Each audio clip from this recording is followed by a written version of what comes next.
কাজী farm sponsored দীপ্ত আলাপে অর্থনীতির 61তম পর্বে সবাইকে শুভেচ্ছা। আমি আসর চৌধুরী।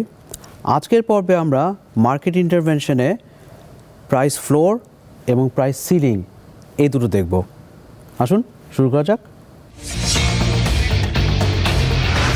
বাজার ব্যবস্থায় যদি রিসোর্স অ্যালোকেশনে সমাজের ওয়েলফেয়ার অর্থাৎ কনজিউমার সারপ্লাস এবং প্রডিউসার সারপ্লাসের যোগফল সর্বোচ্চকরণ অর্থাৎ ম্যাক্সিমাইজড হয়, সেক্ষেত্রে মার্কেট ইন্টারভেনশনের প্রয়োজন পড়বে না। এটা আমরা গত পর্বে দেখেছি। তারপর আমরা বলেছি কোনো কোনো ক্ষেত্রে সরকার প্রাইস বাড়িয়ে দিতে পারে মার্কেট ইকুইলিব্রিয়াম থেকে, কোনো কোনো ক্ষেত্রে সরকার মার্কেট ইকুইলিব্রিয়াম থেকে প্রাইস কমিয়ে দিতে পারে। এই দুটো কনসেপ্ট আজকে আমরা দেখব। আমাদের প্রথম কনসেপ্টটা হচ্ছে প্রাইস ফ্লোর। আমরা প্রথমে একটা গ্রাফ দেখি। এই গ্রাফটাতে ইকুইলিব্রিয়াম ঠিকমতো হচ্ছে, অর্থাৎ কনজিউমার সারপ্লাস উপরে যে ট্রায়াঙ্গেলটা আছে, ট্রায়াঙ্গেল এপি স্টার ই ম্যাক্সিমাইজড। প্রডিউসার সারপ্লাস অর্থাৎ নিচে যে ট্রায়াঙ্গেলটা আছে, ট্রায়াঙ্গেল বিপি স্টার ই, এটা ম্যাক্সিমাইজড। এই ক্ষেত্রে আর ইন্টারভেনশনের দরকার নাই। পৃথিবীর অধিকাংশ সরকার তিনটা ক্ষেত্রে মার্কেট ইকুইলিব্রিয়াম থেকে প্রাইস বাড়িয়ে দেয়, এটাকে প্রাইস ফ্লোর বলে। এই তিনটা দ্রব্য হচ্ছে, এক, অ্যাগ্রিকালচারাল প্রোডাক্টস, নিত্য প্রয়োজনীয় কৃষিজ পণ্য। দ্বিতীয় হচ্ছে ন্যূনতম মজুরি, মিনিমাম ওয়েজ, এটা যেন ঠিকমতো হয় বা একটা ন্যায্য জাস্ট একটা ওয়েজ পায় শ্রমিক বা যারা কাজ করছেন, সেই ক্ষেত্রে সরকার মার্কেট ইকুইলিব্রিয়াম থেকে প্রাইসটা বাড়িয়ে দেয়। আরেক ধরনের দ্রব্য আছে, এগুলোকে বলি আমরা ডিমেরিট গুডস। এই ডিমেরিট গুডস হচ্ছে, যেমন ধরা যাক টোব্যাকো, তামাক, এগুলো ক্ষতি হয় মানুষের স্বাস্থ্যের। সেই জন্য সরকার কী করে, মার্কেট ইকুইলিব্রিয়াম থেকে এগুলির প্রাইস বাড়িয়ে দেয়। প্রাইসটা যদি হাই হয়, আমরা জানি এটা সাপ্লাই যারা দেবে তারা খুশি হবে, তাহলে তাদের প্রোডাকশনটা কী হবে, বেড়ে যাবে, বা বেড়ে যাওয়ার ব্যাপারে তারা একটা ইনসেন্টিভ পাবে। গ্রাফটা দেখি আবার আমরা। এই গ্রাফে আমরা কি দেখছি, market equilibrium price P star, market equilibrium quantity Q star. সরকার প্রাইসটা বাড়িয়ে দিল, পি স্টার থেকে পি প্রাইমে গেল। তাহলে কি হচ্ছে, এখানে দেখা যাচ্ছে কোয়ান্টিটি সাপ্লাই কোয়ান্টিটি ডিমান্ডের থেকে বেশি, অর্থাৎ মার্কেটে একটা সারপ্লাসের একটা টেন্ডেন্সি থাকবে। প্রাইস চেঞ্জ করলে অবশ্যই একটা সারপ্লাস বা শর্টেজ দেখা দিবে। এখন সরকারের সামনে চ্যালেঞ্জটা কোথায়? সরকারের সামনে চ্যালেঞ্জটা হচ্ছে এই সারপ্লাসটাকে কিভাবে কন্ট্রোল করা যাবে। এর পিছনে কিছু ইকোনমিক ফ্যাক্টরস আছে, ফ্যাক্টরসগুলো বলি। সাপ্লাই যদি হাইলি প্রাইস ইনইলাস্টিক হয়, সরকার তো দামটা বাড়িয়ে দিয়েছে, তাহলে যারা যোগান দেবে তারা সহজে উৎপাদনটা বাড়াতে পারবে না। বাড়াতে পারলে কি হবে, অর্থাৎ সাপ্লাই যদি ইলাস্টিক হয়, সেই ক্ষেত্রে সারপ্লাস তৈরি হওয়ার একটা টেন্ডেন্সি দেখা দিবে। এখন আমরা বলছি অ্যাগ্রিকালচারাল পণ্যের উপর বিশ্বের অধিকাংশ দেশ প্রাইস ফ্লোর একটা বসায়, একটা মিনিমাম প্রাইস দেয়, যাতে উৎপাদক খুশি হয়। বাংলাদেশের ক্ষেত্রে তিনটা উদাহরণ দেখি আমরা। ধানের দাম, র জুট অর্থাৎ কাঁচা পাট এবং চা। প্রথমটা ধান হচ্ছে আমাদের নিত্য প্রয়োজনীয় খাদ্যশস্য, বাকি দুটো পাট এবং চা, এগুলি হচ্ছে অর্থকরী ফসল। সরকারের একটা উদ্দেশ্য থাকবে যাতে কিনা এগুলো একটা ন্যায্য মূল্য উৎপাদক পায়। অর্থকরী ফসলের ক্ষেত্রে যারা উৎপাদন করবেন তারা যাতে একটা ইনসেন্টিভ পান উৎপাদন তৈরি করার। প্রাইস যদি হাইলি সাপ্লাই ইনইলাস্টিক হয়, তাহলে এই তিনটা দ্রব্যের কথা যে আমরা বললাম, এদের উৎপাদকরা হঠাৎ করে উৎপাদন বাড়াতে পারবে না। এবং কেন পারবে না? ধানের ক্ষেত্রে এক মরশুমে সহজে উৎপাদন বাড়ানো যায় না, পাটের ক্ষেত্রেও তাই। চায়ের ক্ষেত্রে কেন হবে না? কারণ চায়ের উৎপাদন বাড়াতে গেলে যারা চা উৎপাদন করে তাদেরকে একটা চা বাগান কিনতে হবে, বাগান তৈরি করতে হবে। এটা কিন্তু সময় সাপেক্ষ, একটা নির্দিষ্ট মৌসুমে এটা সম্ভব না। তাহলে এই তিনটা দ্রব্যের ক্ষেত্রে সরকার প্রাইস ফ্লোর ইমপ্লিমেন্ট করতে পারে। তারপরেও তো সারপ্লাস দেখা দিতে পারে, তখন সরকার কি করবে? তখন সরকার বাজারে হস্তক্ষেপ করবে, যে সারপ্লাসটা তৈরি হয়ে গেছে সরকার কিনে ফেলবে, এবং সরকারকে তখন আইনগত এবং অন্য ধরনের নন প্রাইস ইন্টারভেনশন করতে হবে যাতে সারপ্লাসটা কন্ট্রোলে থাকে। আমরা সাপ্লাই ইলাস্টিসিটি হাইলি ইনইলাস্টিক বলেছি প্রাইস ফ্লোরের ক্ষেত্রে। ডিমান্ডের কি হবে? ডিমান্ডকে ইনইলাস্টিক হতে হবে, অর্থাৎ মানুষের ডিমান্ড প্রাইসের সাথে সাড়া দেবে না। কেন? প্রাইস যদি বেড়ে যায় আমরা কি জানি, মানুষের কনসাম্পশন কমে যাবে। কিন্তু নিত্য প্রয়োজনীয় খাদ্যদ্রব্য যদি হয়ে থাকে, যেখানে সরকার প্রাইস ফ্লোর বসিয়েছে, অর্থাৎ ইকুইলিব্রিয়াম প্রাইস থেকে প্রাইস বাড়িয়ে দিয়েছে, খাবার কি হঠাৎ করে মানুষের কমে যাবে? কমে যাবে না। আমরা আলাপে অর্থনীতির পূর্বের কয়েকটা পর্বে দেখিয়েছি যে নিত্য প্রয়োজনীয় খাদ্যের ক্ষেত্রে ডিমান্ড ওইভাবে প্রাইসের সাথে সাড়া দেয় না। যদি সাড়া দিত তাহলে কি হতো? প্রাইস বেড়ে গেলে মানুষের ডিমান্ড হঠাৎ করে কমে যাবে এবং তাতে একটা চ্যালেঞ্জের সম্মুখীন হবে মার্কেট এবং সরকার।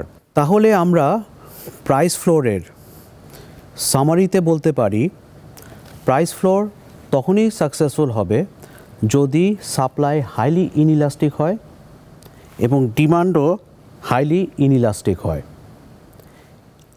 তা নইলে সারপ্লাস একটা তৈরি হয়ে যেতে পারে, বা তৈরি হওয়াটা খুব সহজে হয়ে যাবে, এবং সেক্ষেত্রে কী হবে? সরকার আবার ইন্টারভিন করবেন। সরকার যদি ইকুইলিব্রিয়াম প্রাইস বাড়িয়ে দিতে পারে, কোনো কোনো ক্ষেত্রে সরকার ইকুইলিব্রিয়াম প্রাইস কমিয়ে দিতে পারে। এখনকার গ্রাফে ঠিক আগের মতো কোনো সমস্যা নাই। কনজিউমার সারপ্লাস অর্থাৎ ট্রায়াঙ্গেল এপি স্টার ই, প্রডিউসার সারপ্লাস অর্থাৎ ট্রায়াঙ্গেল বিপি স্টার ই, এই দুটো ট্রায়াঙ্গেল ম্যাক্সিমাইজড হয়েছে। এখন যে গ্রাফটা দেখছি সেখানে আমরা দেখছি ইকুইলিব্রিয়াম প্রাইস থেকে প্রাইস কমানো হয়েছে। আগেরটাতে ছিল পি প্রাইম, এখন কমে গিয়ে কি হচ্ছে? পি ডাবল প্রাইমে আসছে। কম প্রাইস অবশ্যই ডিমান্ড সাইড অফ দ্য মার্কেটের জন্য আনন্দের খবর। সেই জন্য এই চিত্রে কি দেখা যাচ্ছে? মানুষের ডিমান্ড যেটুক যোগান হচ্ছে তার থেকে বেশি। ডিমান্ড যদি যোগানের চেয়ে বেশি হয় তাহলে সেই মার্কেটে অবশ্যই শর্টেজ অর্থাৎ ঘাটতি দেখা যাচ্ছে। এই প্রাইস কন্ট্রোল পলিসিকে প্রাইস সিলিং বলে। সিলিং মানে ছাদ, অর্থাৎ প্রাইস এর থেকে আর বাড়তে পারবে না। কী ধরনের দ্রব্যে বাংলাদেশের সরকার বা বিশ্বের অন্যান্য সরকার এই প্রাইস সিলিং ইমপ্লিমেন্ট করবে? প্রাইস সিলিং ইমপ্লিমেন্ট করে ইসেনশিয়াল খাদ্যদ্রব্যে। সরকার প্রাইস সিলিং ইমপ্লিমেন্ট করে বেসিক ইউটিলিটিসে, অর্থাৎ প্রতিটা হাউসহোল্ড যাতে একটা মিনিমাম পরিমাণ ইলেকট্রিসিটি, মিনিমাম পরিমাণ পানি এটার সেবা পায়, সেই জন্য ওই মিনিমাম পরিমাণের একটা সিলিং দিয়ে দেয়। এটার দামটা কম থাকবে। কেন? এগুলো নিত্য প্রয়োজনীয়, সেটা খাবারের ক্ষেত্রেই হোক, ইউটিলিটিসের ক্ষেত্রে হোক। কেন সরকার এখানে ইন্টারভিন করবেন? কারণ সরকার তো সমাজের অভিভাবক। সরকারের দায়িত্ব হচ্ছে একটা মরাল দায়িত্ব যে এই নিত্য প্রয়োজনীয় বা খাবার বা নিত্য প্রয়োজনীয় ইউটিলিটি যাতে এনশিওর করা যায় সকল মানুষের জন্য। প্রাইস ফ্লোরের মতো প্রাইস সিলিং সাকসেসফুল হওয়ার জন্য কিছু ইকোনমিক কারণ থাকতে হবে। কারণগুলো কি? সাপ্লাই আবারও হাইলি ইনইলাস্টিক হতে হবে, অর্থাৎ সাপ্লাই রেসপন্ড করতে পারবে না। কেন? কারণটা হচ্ছে প্রাইসটা তো কমিয়ে দেওয়া হয়েছে। কমানোর ফলে যারা সাপ্লাই করবে তাদের একটা ইনসেন্টিভ থাকবে কম তৈরি করা। তারা যদি ঠিকমতো রেসপন্ড করতে পারে তাহলে অনেক কম তৈরি করবে। আমরা গ্রাফে আবার ফিরে যাই। আমরা যে ঘাটতিটা দেখছি এই ঘাটতিটা আরও বড় দেখা যাবে। তাহলে সাপ্লাই হাইলি ইনইলাস্টিক হলে আমাদের জন্য সুবিধা। উদাহরণ কোথায়? Rental housing. রেন্টাল হাউজিং কি? রেন্টাল হাউজিং হচ্ছে যেসব গৃহায়ন প্রকল্পে ভাড়া দিয়ে মানুষ থাকে, মালিক না। সেই ক্ষেত্রে অনেক সময় সরকার নিশ্চিত করতে চায় যে একটা ইউটিলিটিসের মতো মিনিমাম ভাড়াতে যাতে মানুষ থাকতে পারে। এখন এই মিনিমাম ভাড়ার ফলে কি হচ্ছে? মানুষ হুট করে কি চেঞ্জ করতে পারবে? চেঞ্জ করতে পারবে না। যারা ভাড়া দিচ্ছেন তারা হুট করে কি কমিয়ে দিতে পারবেন? কমিয়ে দিতে পারবেন না। তাহলে কি হচ্ছে? সাপ্লাইটা হাইলি ইনইলাস্টিক। ভাড়াটা সরকার বেঁধে দিয়েছে, এর উপর নেওয়া যাবে না। যারা গৃহায়ন সাপ্লাই করবেন তারা হুট করে এটা সাড়া দিতে পারে না।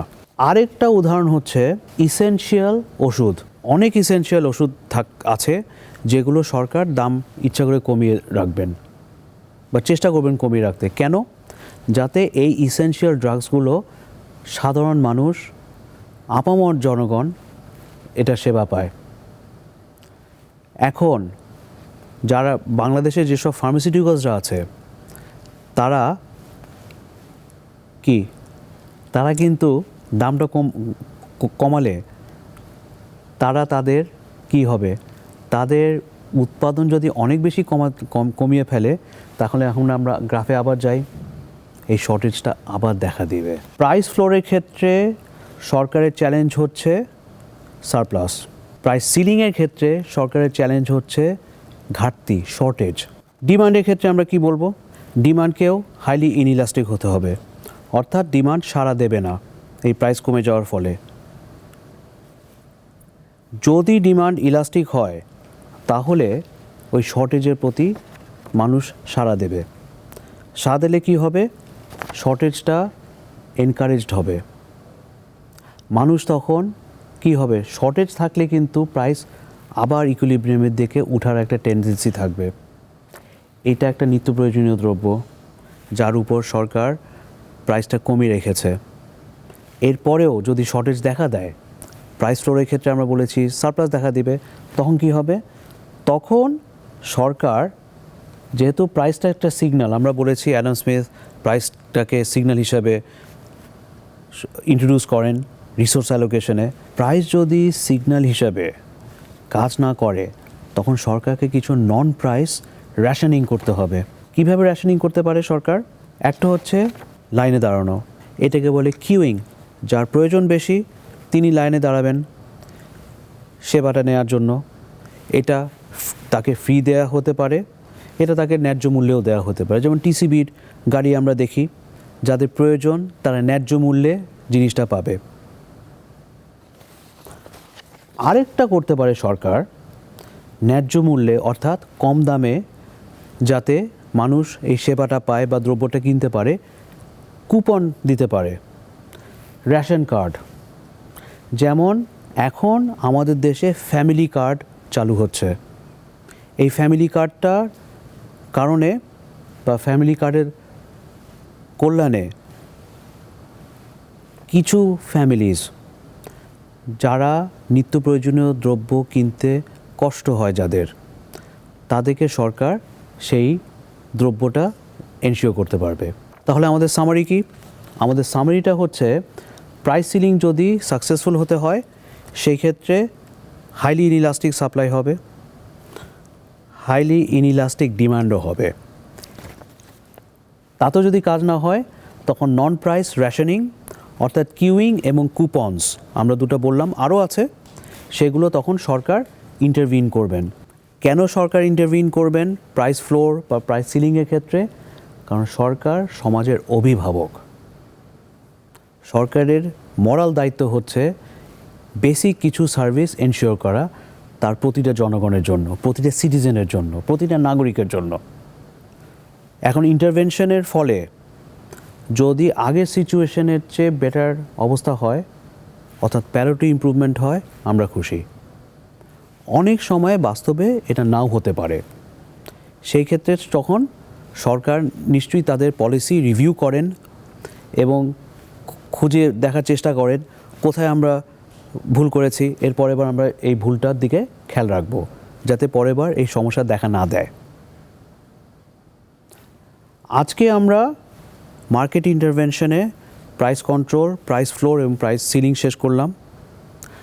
আগামী পর্বে আমরা পারফেক্টলি কম্পিটিটিভ মার্কেট, পূর্ণ প্রতিযোগিতামূলক বাজার, এই বাজারের বেসিক কিছু অ্যাসাম্পশনস দেখব। তারপর আমরা অ্যাসাম্পশনসগুলো আস্তে আস্তে ভাঙব অথবা শিথিল করব, দেখব ঘটনাটা কী দাঁড়ায়। সেখান থেকে আমরা আস্তে আস্তে এখন monopolistic competitive market, oligopoly market এবং মোনোপসনি পাওয়ার, এই তিনটা জিনিস আলোচনা করব বাংলাদেশের কনটেক্সটে। আমাদের ফেসবুক পেজে লাইক দিবেন, কমেন্ট করবেন, ফলো করবেন। আমাদের ইউটিউব চ্যানেলে লাইক দিবেন, সাবস্ক্রাইব করবেন, কমেন্ট করবেন এবং অবশ্যই বেল আইকনটা প্রেস করতে ভুলে যাবেন না। আপনাদের সাথে আবারও দেখা হবে। সেই পর্যন্ত ভালো থাকবেন, সুস্থ থাকবেন।